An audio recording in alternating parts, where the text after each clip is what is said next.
সজল পৌরাণিক পালা। শিব মস্তকে চন্দ্র ধারণ ও সৃষ্টি তত্ত্বের পূর্ণ বিবরণ। তাই শুধু দর্শক মন্ডলী, সেই পালার কিছু মূল্যবান কথা সংক্ষিপ্ত আকারে আপনাদের সামনে পরিবেশন করছি। শুধু দর্শক মন্ডলী, এই সুন্দর পৃথিবীতে বিভিন্ন যাগ যজ্ঞ, পূজা পার্বণ, এমনকি মাঙ্গলিক অনুষ্ঠান অনুষ্ঠিত হয় বছরের কোনো না কোনো একটি নির্দিষ্ট মাসে নির্দিষ্ট তিথিতে। আর এই দিনক্ষণ, মাস, বছর, পাঁজি ও পুঁথি এবং অমাবস্যা, পূর্ণিমা ও চতুর্দশ তিথি প্রভৃতি ঘটে চলেছে চাঁদের ক্ষয়িষ্ণু ও বর্ধিষ্ণু দেহকে লক্ষ্য করে। যেদিন আকাশে পূর্ণিমার চাঁদ দৃশ্যমান হয় সেদিনকে আমরা সকলেই বলি পূর্ণিমা, আর যেদিন আকাশে চাঁদ একেবারে অদৃশ্য থাকে সেদিনকে আমরা সকলেই বলি অমাবস্যা। তাই কিভাবে সৃষ্টি হলো অমাবস্যা, পূর্ণিমা এবং চতুর্দশ তিথি? কিভাবে সৃষ্টি হলো দিনক্ষণ, মাস, বছর, পাঁজি ও পুঁথি? তারই অপূর্ব দৃষ্টান্ত তুলে ধরেছি এই আলোক উদ্ভাসিত রঙ্গমঞ্চে ছৌ নৃত্য নাট্যের মাধ্যমে। তাই সকলে দেখুন, উপভোগ করুন এবং এক মনে করুন শ্রবণ। বর্তমান সমাজ অবলম্বনে এক পৌরাণিক কাহিনী, শিব মস্তকে চন্দ্র ধারণ ও সৃষ্টি তত্ত্বের পূর্ণ।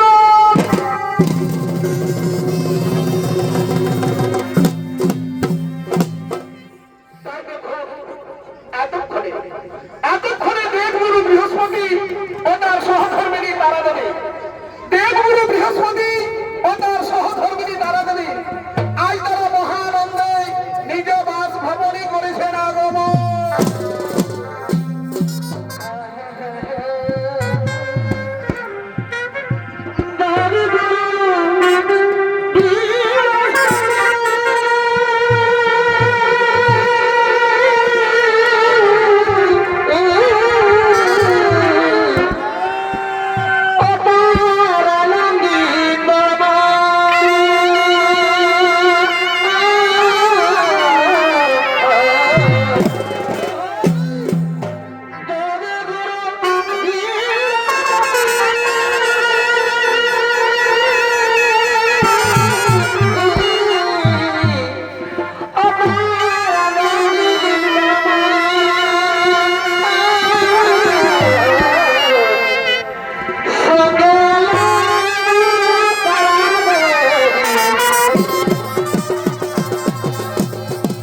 সূচনা হেতু এক্ষুনি স্বর্গের সমস্ত দেবতাগণ আজ আমাদের বাড়িতে করবেন আগমন।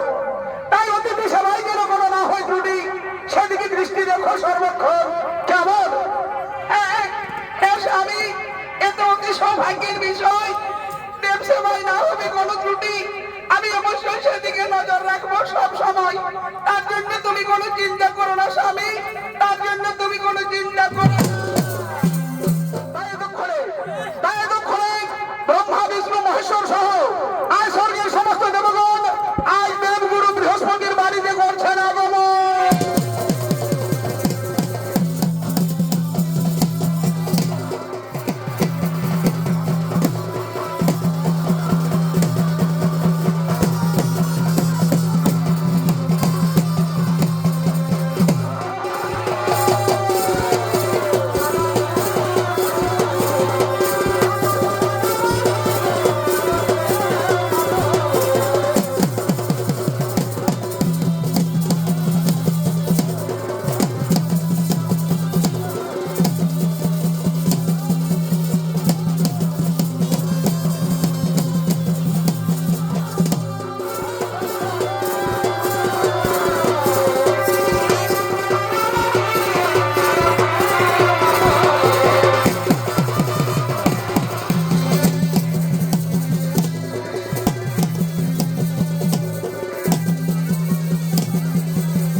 সুসজ্জিত হয়ে ওই দেখুন চন্দ্রদেব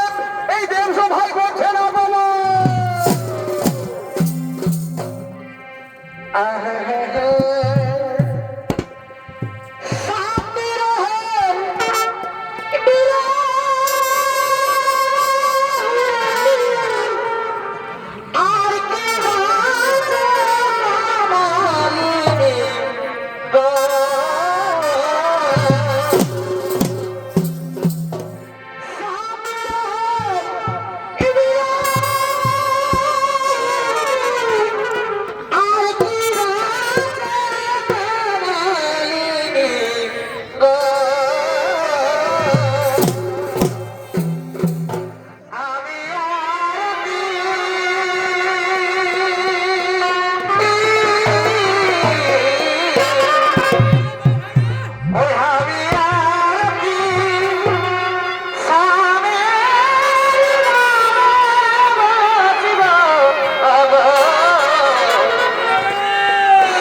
প্রণাম।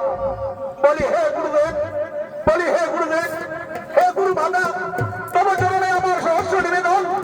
আসিতে হয়েছে মরদে বিলম্বন, তাই হতভাগ্য চন্দ্রদেবকে করিবেন আমার জয়। বলি হে চন্দ্রদেব, তুমি বৃথা অত কিছু না ভাবিও, তুমি বৃথা অত কিছু না ভাবিও। যাও এখন নিজ আসনে বিরাজিও, এখন নিজ আসনে বিরাজিও, নিজ আসনে বিরাজিও। তাই বলি হে সমস্ত দেবগণ, বলি হে সমস্ত দেবগণ, শোনো মোর বাণী। আমি এক্ষুনি শুরু করি সেই সৃষ্টিতন্ত্রের কিছু গর্ব কাহিনী। হ্যাঁ হ্যাঁ হ্যাঁ গুরুদেব, আপনি নিশ্চিন্তে শুরু করুন গুরুদেব, আপনি নিশ্চিন্তে শুরু করুন। তাই বলি হে ব্রহ্মদেব, হে ব্রহ্মদেব, হে বিষ্ণুদেব, হে মহেশ্বর, বলি শোনো ব্রহ্মদেব, তুমি করিবে সৃষ্টি, আর হে বিষ্ণুদেব তুমি করিবে পালন, আর হে মহেশ্বর তুমি করিবে সংহার। এই কর্ম যেন যুগে যুগে অহরহ ঘটে চলে। তাই হবে গুরুদেব, তাই হবে গুরুদেব, তবে আজ্ঞা মোরা তিনজন অবশ্যই অক্ষরে অক্ষরে যুগে যুগে সর্বদাই করিব। আর বলি হে ইন্দ্র অগ্নি বরুণ পবন, তোমরা হলে মেঘ বৃষ্টির দেবতাগণ। তাই প্রকৃতির নিয়ম মতো এই পৃথিবীর উপরে সর্বদাই করিবে বর্ষণ, যাতে মহাসুখে মহানন্দে পালিত হয় পৃথিবীর সমস্ত জীব জগৎ। তাই হবে গুরুদেব, তব আজ্ঞা তব বচন আমরা অবশ্যই অক্ষরে অক্ষরে যুগে যুগে সর্বদাই করিব। আর হে সূর্যদেব, বলি হে সূর্যদেব, তুমি হলে সৃষ্টিতন্ত্রের মূল আধার, তোমার বিনা বাঁচবে না জগতের কোন প্রাণ। তাই তুমি তোমার তাপ ও আলো পৃথিবীকে সর্বদাই করিবে প্রদান। হ্যাঁ হ্যাঁ হ্যাঁ, তাই হবে গুরুদেব, তব আজ্ঞা তব বচন আমি অবশ্যই অক্ষরে অক্ষরে যুগে যুগে সর্বদাই করিব। আর হে চন্দ্রদেব, বলি হে চন্দ্রদেব, তোমার স্নিগ্ধ সুমধুর আলো তুমি উত্তপ্ত পৃথিবীকে রাত্রিতে করিবে শীতল, আর তোমার দেখিয়া জগৎবাসী আনন্দে হইবে বেলনা। তাই হবে গুরুদেব, আজ তব আজ্ঞা তব বচন আমি অবশ্যই অক্ষরে অক্ষরে যুগে যুগে সর্বদাই করিব। আর বলি হে দেবী তারা, বলি হে দেবী তারা, আজ অতিথি স্বর্গের সমস্ত দেবতারা আমাদের গৃহে। যাও তুমি তোমার সখীদের ডাকো, আর তাদের জন্য কিছু আতিথ্যের ব্যবস্থা করো। হ্যাঁ স্বামী, তার জন্য তুমি কোনো চিন্তা করো না স্বামী, আমি এক্ষুনি আমার সখীদের ডেকে নিয়ে আসছি। বলি কোথায় কোথায় উনি আমার সখীগণ, তোরা তাড়াতাড়ি করে জল খাবার লয়ে এই দেব সভায় করে আগমন। আমি বলা বলি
কোনোদিন অপরাধ নেবেন না। চন্দ্রদেব তারা দেবী তারা একে অপরের কামমানে জর্জরিত হয়ে তারা একে অপরের রূপে মোহিত হয়ে ওই নির্জন কাননে করেছিল।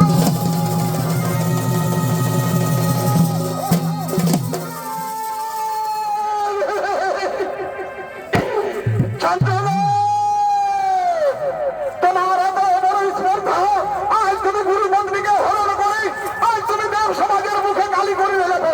চলো চলো সকলে আমরা যেখানে পাবো চন্দ্রদেবকে খুঁজে বার করে তার মুন্ড করিমতি খণ্ডন আর গুরু মন্ত্রীকে ফিরাইয়া দিব শ্রী গুরু। তাই চলো চলো সকলে আজ আমরা একে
তুমি যে আমার সুখের লাগিয়া ভালো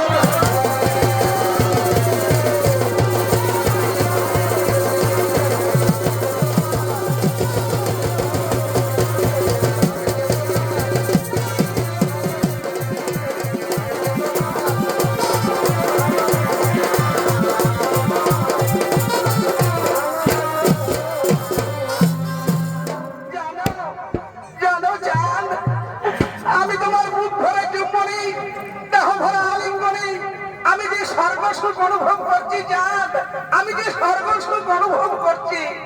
বলি জান, তুমি আমায় কোনোদিন ভুলে যাবে না তো? তুমি কোনোদিন আমায় ছেড়ে দূরে চলে যাবে না তো? না না প্রিয় না, জীবনে মরণে আমি কোনোদিন তোমায় ভুলতে পারবো না।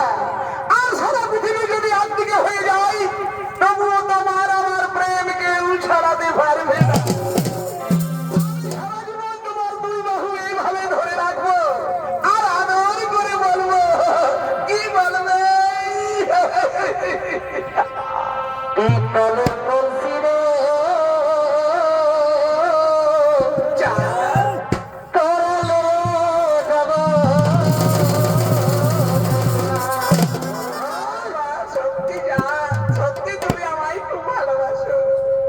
জলের কলসি রে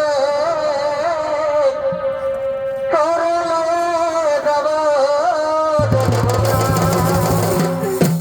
তারপরে কি করবে? জল কালো যাব না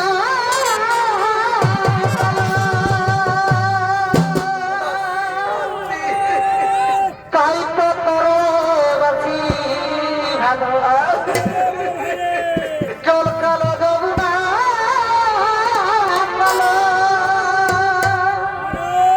তাই তো তোরে বাঁচি ভালো এই জলের ছায়ায় জবান দেখা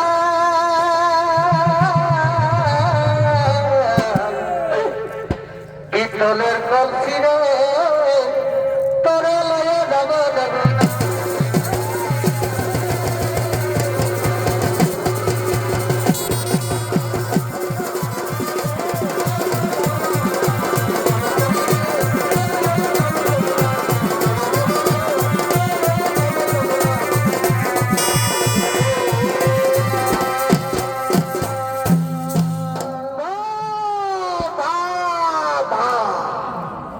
কি অপূর্ব দৃশ্য, কি অপূর্ব দৃশ্য।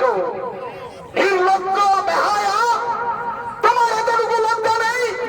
আজ গুরু পত্নীকে হরণ করে তুমি তার সাথে পাপ কর্মে মেতে রয়েছ। বলি চাঁদ, তুমি কি ভুলে গেছ কোন নারী সহধর্মিনী আর কোন নারী হলো মা? তুমি এখনো যদি ভালো যাও তো তারা দেবীকে আমার কাছে ফিরিয়ে দিয়ে তুমি তোমার পাপের প্রায়শ্চিত্ত করো। গুরুদেব, গুরুদেব, তারা দেবী তো এখন আর আপনার সহধর্মিনী নয়, সে এখন আমার বাগদত্তা। তাছাড়া আমি তো তারা দেবীকে হরণ করে নিয়ে আসিনি, সে স্বেচ্ছায় ভালোবেসে আমার সাথে চলে এসেছে। তাই ওকে ফিরিয়ে নেওয়ার কোনো প্রশ্নই থাকে না। আমি তার এইভাবে দুই বাহু ধরে আমি তাকে সারা জীবন আপন করে রাখি। তাহলে শুনে নাও জান, সে রূপে বশীভূত হয়ে এই কামাতুরা নারী আজ আমার মনস্বামীকে পরিত্যাগ করে তোমার কাছে চলে এসেছে। তোমার এই রূপ যৌবন ভরা দেহ আর বেশি দিন থাকবে না। যাও, আজ আমি তোমায় অভিশাপ দিলাম। আজ থেকে তুমি ক্ষয় রোগে জর্জরিত হলে একটু একটু করে ক্ষয় হতে হবে। 15 দিনের মধ্যে তুমি শেষ হয়ে যাবে।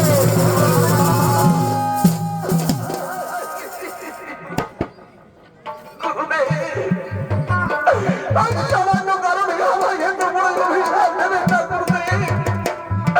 এই আপনার নয় অভিশাপ আপনি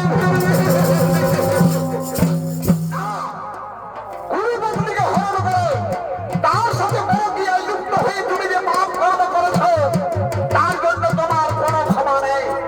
তবে হ্যাঁ, তোমার এই অপরাধের ক্ষমা একমাত্র দেবাদিদেব মহাদেব, তিনি কিছুটা হলেও করতে পারবেন। বলি ও সুন্দরী দেবদেবী, এইবার আমিও দেখতে চাই কোথাকার জল কোথায় গিয়ে দাঁড়াই, কোথাকার জল কোথায় গিয়ে দাঁড়াই, কোথাকার জল কোথায় গিয়ে দাঁড়াই। তাড়াতাড়ি আজ আমি যে বিনা দোষে অপরাধী হয়ে গেলাম দেবদেবী, আজ আমি যে অভিশপ্ত হয়ে গেলাম। বলি জান, তুমি শান্ত হও জান। আমি বলছি গুরুদেবের অভিশাপ তোমার কোনোদিন ফলবে না। কারণ তুমি তো আমায় হরণ করে নিয়ে আসনি, আমি স্বেচ্ছায় ভালোবেসে তোমার সাথে চলে এসেছি। তাই গুরুদেবের কথা না ভেবে তুমি আমার কথা ভাবো জান। তুমি আমার রূপের কথা ভাবো, তুমি আমার যৌবনের কথা ভাবো। এসো আমরা পুনরায় যৌবনের সাগরে হারিয়ে যাই।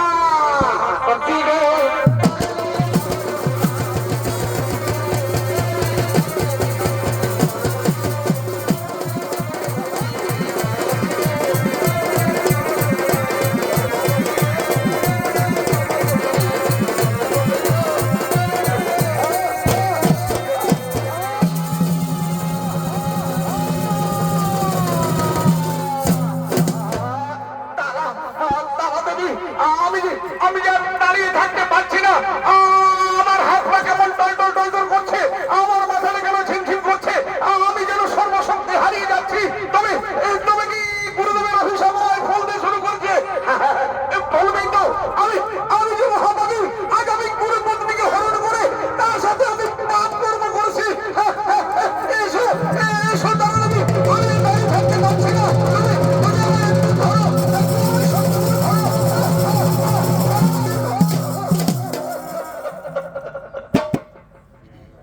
না না চাঁদ না, আমি আর কোনোদিন তোমায় স্পর্শ করতে পারবো না, কারণ তোমার থেকে আমিও তো কম পাপী নই।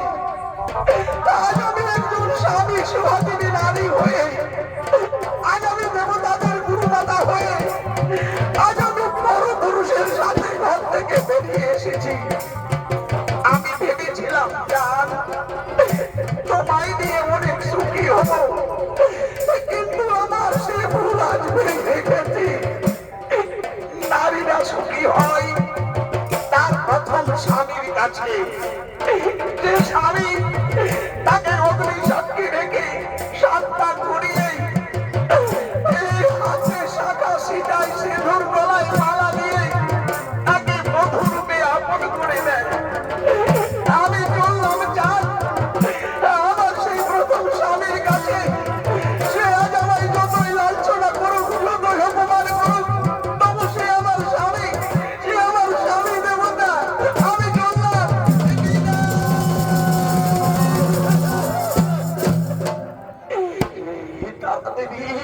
তুমি তুমি আমাকে পরিত্যাগ করে চিরজীবনের মতো চলে গেলে। হ্যাঁ যাবে তো, আমি আমি যে মহাপাপী, আমি মহাপাপ করেছি। আজ আজ আমার কেউ নেই, আমার আত্মীয় নেই, পরিজন নেই। আজ আমার দেহ হয়েছে ক্ষীণ, শক্তি হলো হীন, আমার আয়ু মাত্র আর 15টা দিন।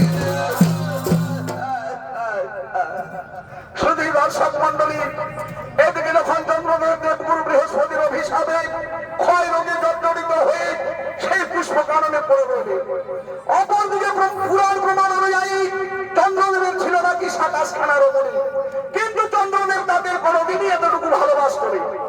তাই তারা কিভাবে স্বামীর ভালোবাসা পাওয়া যায়, তারা দেবাদিদেব মহাদেবের চরণে পুষ্প নিবেদন করে জানাবেন কিভাবে স্বামীর ভালোবাসা পায়। তাই তারা আজ পুষ্প কাননে ছুটে আসছে সেই পুষ্প আহরণের জন্য।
ওই পুষ্প কাননে ঝরে কি যেন করছে ভূতের মতো। ওই আমরা তো প্রতিদিন এখানে পুষ্প আহরণে আসি, কোনোদিন না আমরা ভূত দেখিনি। চল আমরা সকলে মিলে গিয়ে দেখি সে ভূত না অন্য কিছু। হ্যাঁ হ্যাঁ হ্যাঁ, চলো চলো তাহলে সকলে মিলে গিয়ে দেখি। চলো চলো চলো।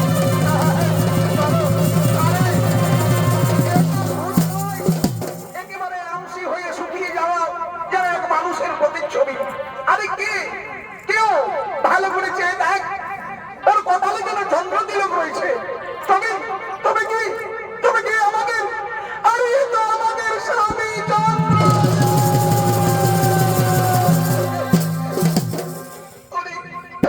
ওরে আইলে বোন, আজ আমরা সকলে মিলে একে ধরাধরি করে বাড়িতে নিয়ে গিয়ে এর সেবা শুশ্রূষা করবো। তারপর আমরা জেনে নেব এর কেন তার এমন দশা হয়েছে। না না দিদি না, যে স্বামী কোনোদিন আমাদের আত্মপ্রভুর স্ত্রী বলে ভালোবাসিনি, যে আমাদের স্ত্রীর মর্যাদা কোনোদিন দেয়নি, তাকে আমরা সেবা শুশ্রূষা করা তো দূরের কথা, আমরা তাকে স্পর্শ করতেও পারবো না। আমরা চললাম।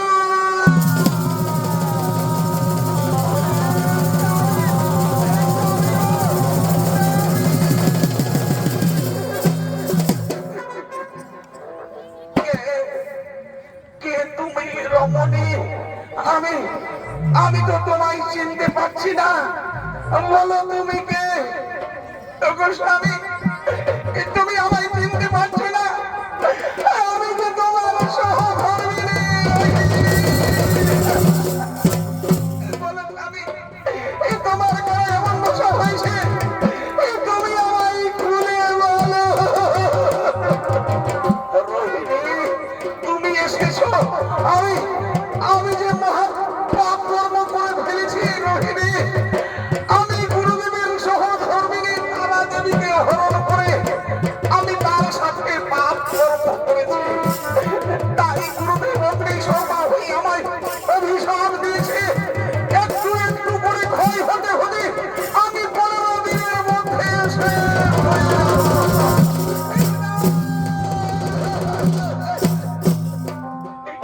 স্বামী, তাহলে তোমার সেই প্রিয়তমা দেবী এখনো কোথায়? স্বামী, তোমার সেই প্রিয়তমা দেবী এখনো কোথায়? রোহিণী, যখন গুরুদেবের অভিশাপে আমার একটু একটু করে ক্ষয় রোগ হতে শুরু করলো, সে আমাকে পরিত্যাগ করে চিরজীবনের মতো তার পূর্ব স্বামীর কাছে চলে গেছে। যাবে তো, আমি যে মহাপাপী। রোহিণী, আমি আমি কোনোদিন তোমাদের সাথে এতটুকু ভালো ব্যবহার করিনি, তার জন্য আমি বড় অনুতপ্ত। আমায় ক্ষমা করে দিও রোহিণী, আমায় ক্ষমা করে দিও রোহিণী। আমার শেষ অনুরোধ, আজ আমার কাছে কেউ নেই, আমার শক্তি হয়েছে হীন, আমার দেহ হয়েছে হীন, আমার আয়ু মাত্র আর 15টা দিন। এই 15টা দিন অন্তত তুমি আমার পাশে থেকো রোহিণী, তুমি আমার পাশে থেকো। এই না না স্বামী, আমি তো তোমায় অত সহজে মরতে দেব না। সত্যি যদি আমার স্বামী ভক্তি হোক থাকে, যদি আমি দেবাদেবী মহাদেবের চরণে প্রতিদিন পুষ্প অর্ঘ্য নিবেদন করে থাকি, তাহলে হে দেবাদেবী মহাদেব, আজ আপনি আমার শাখা সিঁদুর রক্ষা করুন ঠাকুর। আপনি আমার স্বামী দেবতাকে সুস্থ করে চলো চলো স্বামী, এবার আমি তোমায় নিয়ে ওই কৈলাসের পথে চলে যা।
আপনি আমার শাখা সিঁদুরকে রক্ষা করুন ঠাকুর। আপনি আমার বিধবায় স্বামীকে গুরুদেব, গুরুদেব, এক অসহায় নারী তার মৃতপ্রায় স্বামীকে কাঁধে লয়ে দাঁড়াই আছে কৈলাসের দ্বারে। আমরা কি দ্বারে ভেতরে আসতে দিতে পারি প্রভু?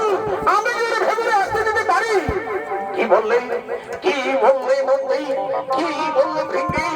এক অসহায় নারী তার মৃতপ্রায় স্বামীকে কাঁধে লয়ে দাঁড়াই আছে আমাদের কৈলাসের দ্বারে। তাহলে কে, কে সে ওই অসহায় নারী?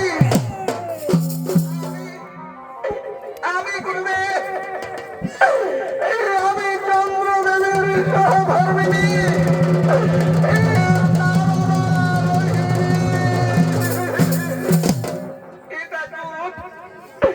আমার স্বামী গুরু পত্নীকে করেছে হরণ, তার সাথে করেছে পাপ ধর্ম।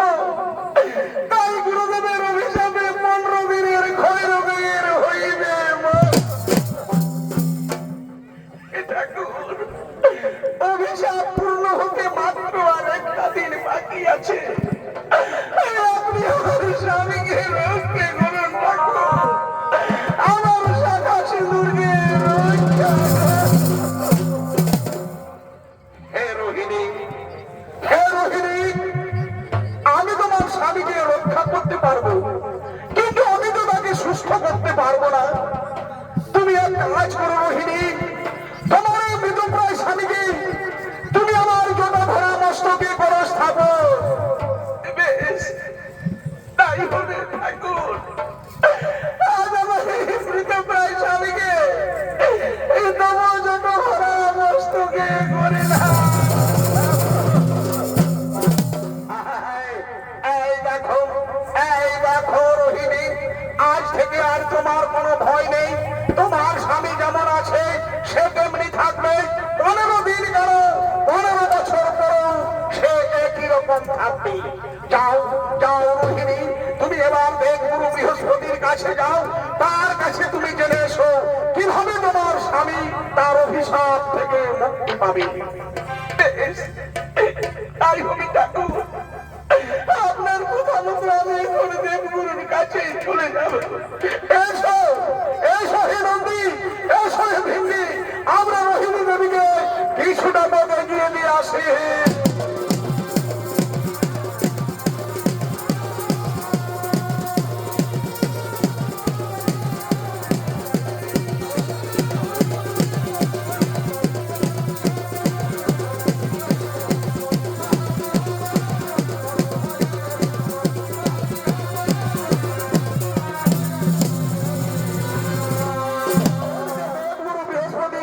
আজ বড় দুঃখ দুঃখিত হয়ে তিনি শিব পূজা করার লাগি তার নিজ বাসভবনের গৃহ মন্দিরেই করেছেন আগমন।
এসেছো, যাও দূর হয়ে যাও।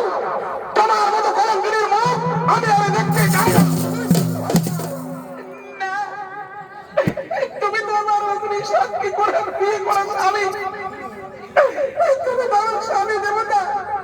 তাই আমার সমস্ত পাপের প্রায়শ্চিত্ত করার জন্য আজ আমি তোমার চরণ ধরে ফিরে এসেছি। তুমি আমার প্রায়শ্চিত্ত করার সুযোগ দাও।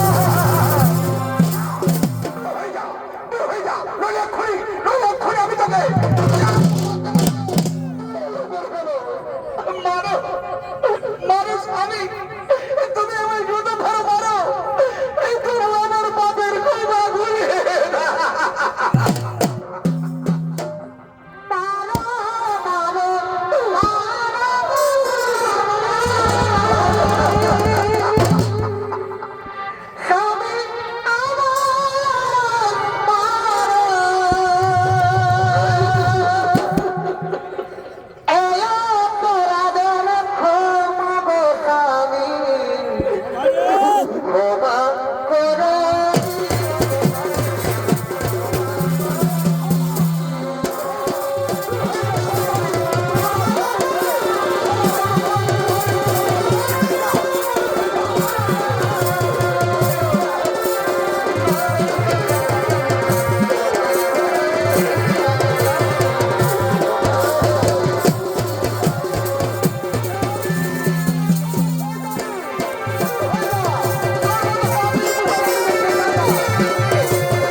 চেষ্টা। আর তুই কি করু? যখন তাদের রূপ ছিল, যখন তাদের যৌবন ছিল, তুই তার সাথে আনন্দে ঘুরে, আর যখন তার অভিশাপে শুরু করলাম, তখন তাকে ছুঁড়ে ফেলে দিয়ে তুই আমার কাছে ছুটে এসেছিস। তোর মতো ভালো নারীর মুখ আমি আর দেখতে চাই না।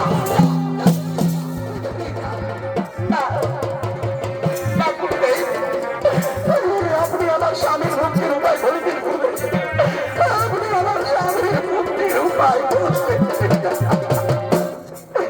রোহিণী, তুমি ফিরে যাও। তোমার স্বামী যে অপকর্ম করেছে সেটার উপযুক্ত শাস্তি পেয়েছে। যাও, তুমি ফিরে যাও। গুরুদেব, আমার স্বামী অপকর্ম করেছে আর আপনার সহধর্মিনী তারা দেবী এ বুঝি উত্তম কর্ম করেছে, তাই না? গুরুদেব, এরা তো দুজনেই সমান দোষী, এরা তো দুজনেই সমান পাপী। তাহলে কেন আপনি আমার স্বামীকে শাস্তি দিলেন আর একে কেন শাস্তি দিলেন না? এই অতি সুন্দরী আপনার সহধর্মিনী বলে নাকি এর প্রতি আপনার কোন দুর্বলতা আছে বলে? জবাব দিন, নইলে জানিয়ে দেবো আপনাকে। শান্ত হও, শান্ত হও রোহিণী, তুমি শান্ত হও। তোমার স্বামী ভক্তি দেখে আমি অত্যন্ত মুগ্ধ হয়েছি। কিন্তু রোহিণী, আমি গতকাল রাত্রিকে চন্দ্রকে এক খণ্ড শ্মশানে লক্ষ্য করেছিলাম, কিন্তু আজ তো আমি চন্দ্রদেবকে দেখতে পাচ্ছি না। তাহলে আজকে তার অভিশাপের শেষ দিন। তুমি বড় দেরি করে এলে রোহিণী, বড় দেরি করে। না গুরুদেব, আমি আমার স্বামীকে এমন জায়গায় লুকিয়ে রেখেছি সেখানে আপনার আর অভিশাপ পৌঁছাতে পারছে না। সে যেমন আছে ঠিক তেমনি থাকবে। কি বললে রোহিণী, তুমি তাহলে বলো কোথায় লুকিয়ে রেখেছ যেখানে আমার অভিশাপ পৌঁছাতে পারছে না? বলো বলো বলো। গুরুদেব, আমার স্বামীকে আমি দেবাদেবী মহাদেবীর জটায় লুকিয়ে রেখেছি। ধন্য ধন্য রোহিণী, তোমার স্বামী ভক্তি দেখে আমি অত্যন্ত মুগ্ধ হয়েছি। যাও যাও রোহিণী, তুমি তোমার স্বামীকে সোমতীর্থে নিয়ে গিয়ে স্নান করাবে। যাও, সোমতীর্থের জলে স্নান করালে সে আমার অভিশাপ থেকে মুক্তি পাবে আর সে তার আগের পূর্ণরূপ ধীরে ধীরে ফিরে পাবে। যাও, তুমি সোমতীর্থে চলে যাও। তাই হবে গুরুদেব।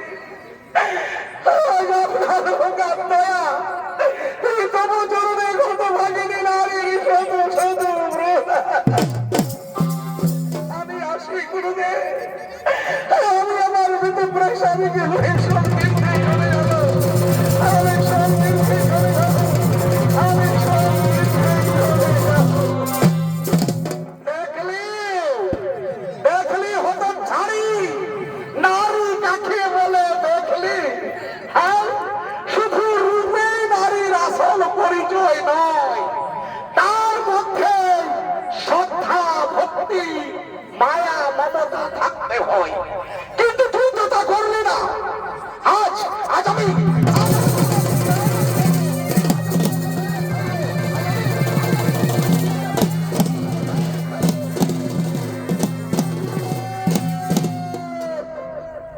আপনি শান্ত হন গুরুদেব। তারাদেবীর প্রতি আর আপনি এত নির্যাতন করবেন না, কারণ নারী হত্যা মহাপাপ। কি বললে ব্রহ্মা বিষ্ণু মহেশ্বর? নারী হত্যা মহাপাপ। কিন্তু কিন্তু আমার তারাদেবী যে অপকর্ম করেছে তার জন্য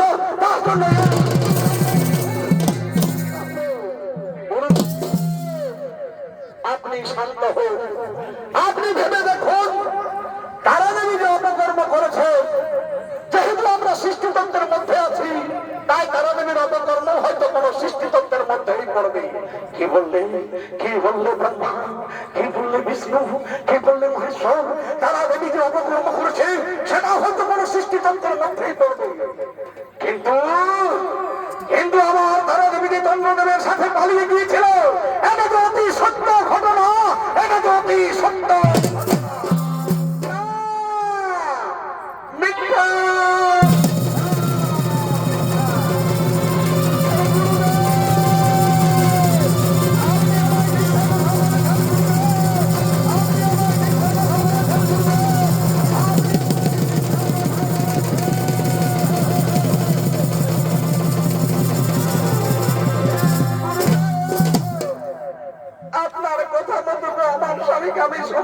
স্নান করালাম, কিন্তু কই আমার স্বামী তো সুস্থ হলো না।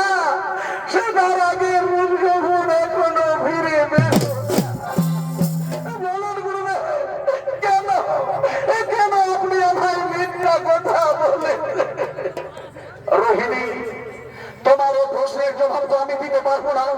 তুমি যাও রোহিণী, তুমি ব্রহ্মদেবের কাছে যাও, ব্রহ্মদেব হয়তো তোমার এই প্রশ্নের জবাব দিতে পারবে। কোথায় কোথায় সৃষ্টিকর্তা ব্রহ্মদেব? বলুন বলুন, কেন আমার স্বামী তার আগের পূর্ণ রূপ ফিরে পেল? শান্ত হও, শান্ত হও রোহিণী, তুমি শান্ত হও। শোনো রোহিণী, তোমার স্বামী তার পূর্ণরূপ অবশ্যই ফিরে পাবে, তবে আজ বা এক্ষুনি নয়। সে যেমন করে একটু একটু করে ক্ষয় রোগে জর্জরিত হয়ে শেষ হয়ে গিয়েছিল, ঠিক তেমনি ভাবে একটু একটু করে সুস্থ হতে হবে, সে তার আগের পূর্ণরূপ ফিরে পাবে। সে আবার ক্ষয় রোগে জর্জরিত হবে, আবার সে তার পূর্ণরূপ ফিরে পাবে। এই অবস্থা তার চক্রাকারে যুগ যুগ ধরে চলতেই থাকবে। না,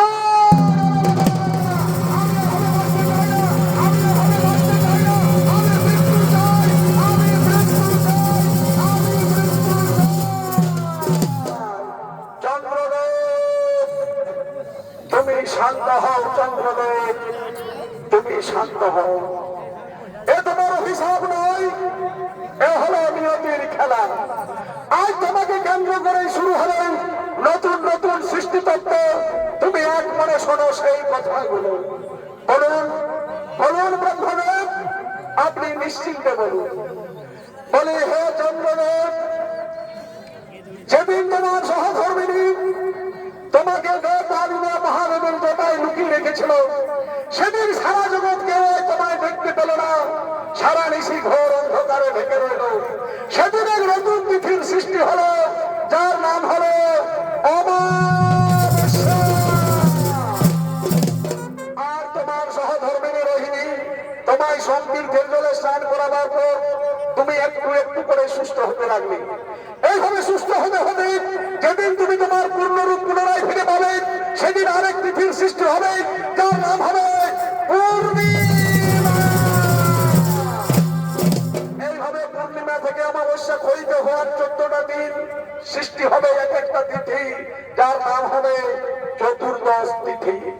আর তোমার আকাশে উদিত অস্তজকে কেন্দ্র করে শুরু হবে দিন, ক্ষণ, মাস, বছর, পাঁজি ও পুঁথি। আর শোনো শোনো দেবগণ, এই 15 তিথির মধ্যে পূজিত হবেন স্বর্গের সমস্ত দেব দেবীগণ। তাই হোক প্রভু, আজ ভাগ্যের এই বিলম্বের খেলাকে আমরা সকলে মিলে নতমস্তকে স্বীকার করে দিলাম। বলি হে রোহিণী দেবী, বলি হে রোহিণী দেবী, আজ তুমি যে স্বামী ভক্তি দেখালে, এই স্বামী ভক্তি থেকে আগামী দিনে যে নারী চরিত্র সৃষ্টি হবে, তারা মহাসতী ও মমতাময়ী নারী রূপে পরিগণিত হবে।